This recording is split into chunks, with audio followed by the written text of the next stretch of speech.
प्यारे बच्चों, आज हम आपको class 10th NCERT exemplar Hindi में प्रश्न प्रदर्शिका के प्रश्नावली 1.1 का क्वेश्चन नंबर 8, 9, 10 8, 9, 10 ये सॉल्व करने की कोशिश करेंगे। तो आइए देखते हैं इसको क्वेश्चन को कैसे सॉल्व करेंगे। पहले क्वेश्चन नंबर 8, पहला क्या है? क्वेश्चन नंबर 8 ले लेते हैं। क्या कह रहा है क्वेश्चन? पहले क्वेश्चन पढ़ लेते हैं। एक शून्येतर का मतलब होता है कि कोई भी अंक जिसमें हर में शून्य ना हो। एक शून्येतर परिमेय संख्या और एक अपरिमेय संख्या का गुणनफल होता है। एक शून्येतर परिमेय संख्या और अपरिमेय संख्या का गुणनफल होता है। क्या होता है? सदैव अपरिमेय संख्या होती है कि सदैव परिमेय संख्या होती है कि परिमेय या अपरिमेय या एक होगा। तो देखिए कैसे इसको सॉल्व करेंगे। इसको हम कैसे सिद्ध कर सकते हैं। यहां लिख दिया हल। देखिए, कोई एक शून्येतर परिमेय संख्या, परिमेय संख्या का मतलब आप जानते हैं कि कोई भी चीज भिन्न में लिख दी जाए, बटे में, लेकिन उसका हर जीरो ना हो। तो मान लीजिए हमने लिख दिया 3/4। अब देखिए ये परिमेय संख्या है क्योंकि इसको हमने भिन्न में लिख दिया, बटे में, और ये जो हर है ये 4 है, यानी जीरो नहीं है। तो इसको हम कहेंगे शून्येतर परिमेय संख्या। और एक अपरिमेय संख्या, तो आप जानते हैं अधिकतर अपरिमेय संख्या अंडर रूट में होती हैं, जैसे √2, √3, √5, √7। तो जो अंडर रूट में आप जिस अंकों को लिखेंगे वही अपरिमेय संख्या होती है। तो मान लीजिए का गुणनफल, यानी हमने गुणा कर दिया, मान लीजिए ये अपरिमेय संख्या हो गई √2 और ये परिमेय संख्या हो गया। अब दोनों का गुणनफल कैसा होगा? तो जब इन दोनों का गुणा करेंगे 3 × √2 तो हो जाएगा 3√2/4। 3√2/4 हो जाएगा। अब चूंकि इसमें रूट है इसलिए यह कौन सी संख्या बनी है? यह अपरिमेय संख्या है। यह एक अपरिमेय संख्या है। इसका मतलब यह हुआ कि एक परिमेय संख्या और एक अपरिमेय संख्या का गुणनफल हमेशा अपरिमेय संख्या ही होती है। इसलिए ऑप्शन नंबर फर्स्ट सदैव अपरिमेय होती है। बस यही आपका आंसर हो गया। तो प्यारे बच्चों, आशा है ये क्वेश्चन नंबर 8 आपने समझ लिया होगा। अब हम क्वेश्चन नंबर 9 सॉल्व करने जा रहे हैं, तो इसको मिटा के फिर सॉल्व करेंगे। प्यारे बच्चों, आइए क्वेश्चन नंबर 9 देखते हैं। इसमें लिखा है 1 से 10 तक की संख्याओं, दोनों सम्मिलित का मतलब है 1 से, यानी 1 भी रहेगा और अंतिम में 10 भी रहेगा, में से सभी संख्याओं से विभाज्य न्यूनतम संख्या क्या है? तो इसका पता कैसे चलेगा? तो देखिए, एक चीज आप बड़े आसानी से समझ सकते हैं। जब कई संख्याओं में न्यूनतम पूछी जाए, न्यूनतम यानी कम से कम, यानी हमें क्या निकालना है? लघुत्तम निकालना। देखिए, लघु माने होता है छोटा, या इंग्लिश में कहते हैं LCM, यानी लोवेस्ट कॉमन फैक्टर, यानी लोवेस्ट का मतलब कम से कम, और लघुत्तम माने कम से कम, छोटा से छोटा। तो जब न्यूनतम संख्या पूछी जाए तो आप LCM निकालिए, और जब अधिकतम संख्या पूछी जाती है तो हम HCF निकालते हैं, यानी महत्तम निकालते हैं। तो यहां कहता है 1 से 10 तक की संख्याओं का न्यूनतम संख्या, तो आप 1 से 10 तक की संख्याओं का क्या निकाल देंगे, एलसीएम निकाल देंगे। तो देखिए हम निकाल रहे हैं यहां पे। सबसे पहले यहां पे लिख दीजिए 1 2 3 4 5 6 7 8 9 10, ये लिख दिया। अब ऐसे लाइन खींच दीजिए। अब आप किसी भी संख्या से इसको काटते जाइए, जो सब कटे कटे, जो ना कटे उसको उतार लीजिए, फिर अगली संख्या से काटिए। तो सबसे पहले हम 2 से शुरू कर रहे हैं। तो 1 2 इकन्निम 2, 3 2 दूनी 4, 5 5 उतार लिया क्योंकि 5 कटेगा नहीं, 6 कट जाएगा, 2 तियां 6, 7 उतार लिया, 2 चौक 8, 9 उतार लिया, कटेगा नहीं, 10 उतार लिया, 2 पचे 10।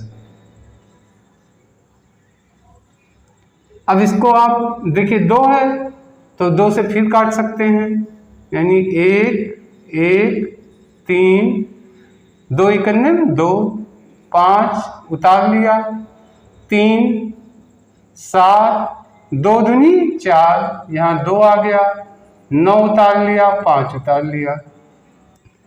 अब 2 से नहीं कटेगा, आप 3 से काट दीजिए। 1 1 1 1 5 1 7 2 उतार लिया, 9 3 त्रिका 9, यानी यहाँ पे 3 आ जाएगा, 5 उतार लिया। अब देखिए 2 है 3 भी है, फिर 3 से काट लीजिए पहले। 1 1 1 1 उतार लिया, 5 उतार लिया, 1 7 2 इकन्निम, ये 2 उतार लीजिए, 3 इकन्निम 3 5। एक बार 2 से काट के ये भी साफ कर देंगे। 1 1 1 1 5 उतार लीजिए, 1 7 उतार लीजिए, 2 इकन्निम 2, यह भी कट गया, 1 ये भी 1 उतार लीजिए, 5 उतार लीजिए। अब की बार 5 से काट दीजिए। 1 1 1 1 5 इकन्निम 5, 1 7 उतर गया, 5 1 1 5 इकन्निम 5। अब की 7 से काट दीजिए। 1 1 1 1 1 1 7 इकन्निम 7, 1 1 1, सब कट गया। अब अंतिम में 1 1 आ गया। अब इसका गुणा करा दीजिए, यही आपका आंसर हो जाएगा। तो यहाँ पे है, देखिए पूरा इसे लिख देते हैं, 2 गुणे 2 गुणे 3 गुणे, इसको इधर ऐसे 3 हो गया, गुणे 3 गुणे 2 गुणे 5 गुणे 7, 2 गुणे 2 गुणे 3 गुणे 3 गुणे 2 गुणे 5 गुणे 7। अब देखिए 2 दूनी 4 तियां 12, ये हो गया 12 बराबर 12 गुणे, ये हो गया 3 दूनी 6 पचे 30 और 3 सते 21, यानी 210। अब इसका गुणा कर दीजिए, 12 सुनाए सुन, 12 इकन्निम 12 2 हासिल 1, 12 दूनी 24 से 25। देखिए इसका एलसीएम आ गया कितना, 2520, यानी 2520। यही आपका न्यूनतम संख्या है, यानी यही आपका आंसर है। आंसर कितना आया, 2520। इस हिसाब से कौन ऑप्शन सही हुआ, ऑप्शन नंबर डी सही हो गया, ऑप्शन नंबर डी सही हो गया। तो प्यारे बच्चों, इस क्वेश्चन में कुछ नहीं करना था, 1 से 10 तक की संख्याओं का एलसीएम निकाल देना था, बस आपको आंसर मिल जाता।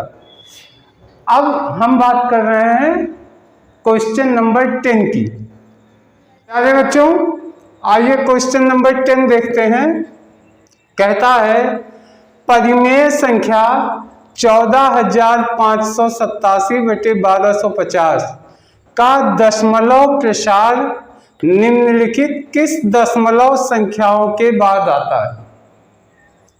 यानी कितने जो है संख्या के बाद दशमलव आएगा।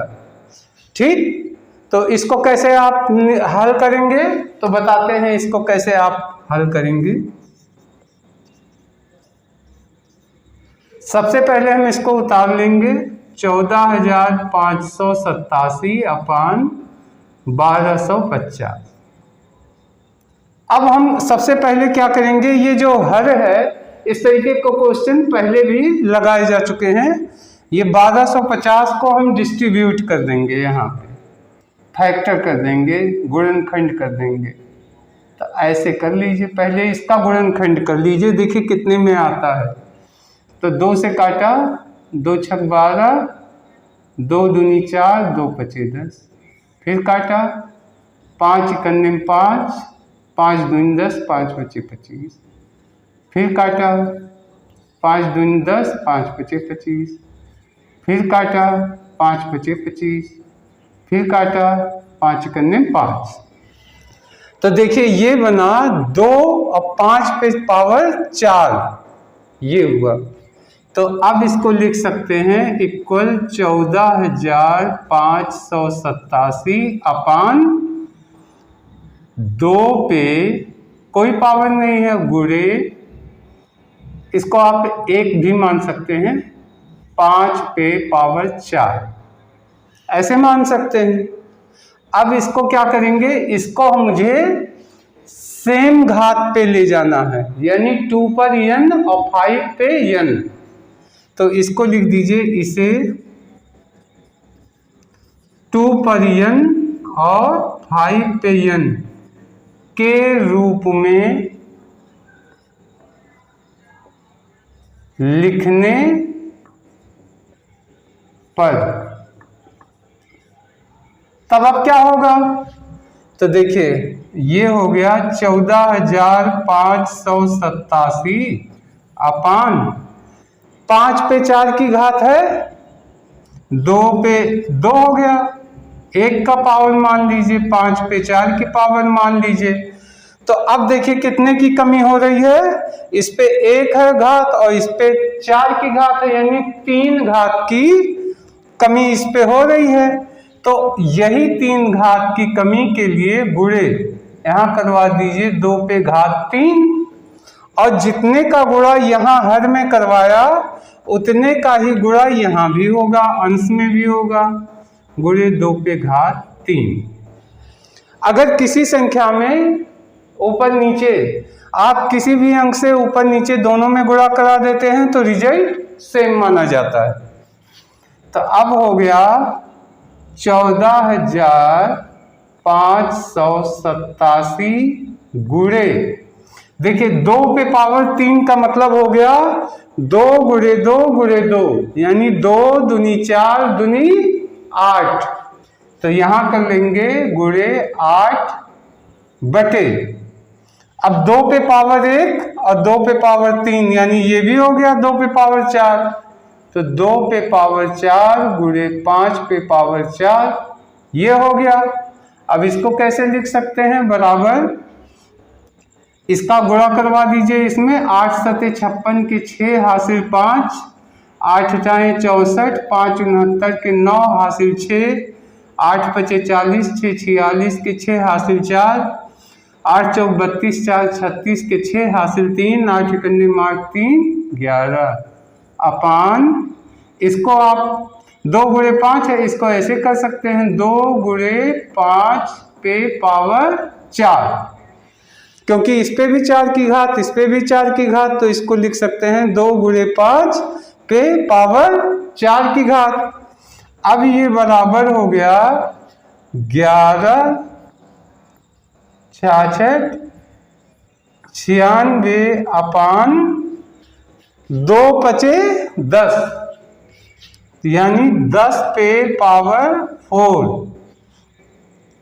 अब 10 पे पावर 4 का मतलब क्या हुआ, यहां लिख दीजिए बराबर 11 66 96 अपान 10 पे पावर 4 का मतलब है 1 लिख करके इसके बाद 4 जीरो और लगा दीजिए, तो 1 लिख के 4 जीरो 1 2 3 4 बराबर। अब देखिए जब इतने अंकों से भाग देना हो किसी में तो भाग देने की जरूरत नहीं है, जितने जीरो हैं इधर साइड से आप 4 जीरो है तो 4 अंक छोड़ के डेसिमल लगा दीजिए, वो वही आपका आंसर हो गया। तो यहाँ पे क्या है लिख दीजिए 11 66 96 और इधर से 4 अंक ले लीजिए, 4 जीरो है 1 2 3 4 4 अंक, यहाँ दशमलव लगा दीजिए, बस यही आपका आंसर हो गया। अब यहां पूछा है कितने दशमलव संख्याओं के बाद आएगा, किन दशमलव संख्याओं के बाद आता है, तो दशमलव कितने संख्याओं के बाद आएगा, 4 संख्याओं के बाद आएगा, तो आंसर क्या हो जाएगा डी यानी 4, यही है 4 संख्याओं के बाद ये आएगा। तो प्यारे बच्चों आशा है सबका सब क्वेश्चन नंबर 8 9 10 आपके समझ में आ गया होगा। तो इस वीडियो में इतना ही रखते हैं, अब नेक्स्ट वीडियो में आगे का लेके आएंगे, तब तक के लिए धन्यवाद, नमस्कार।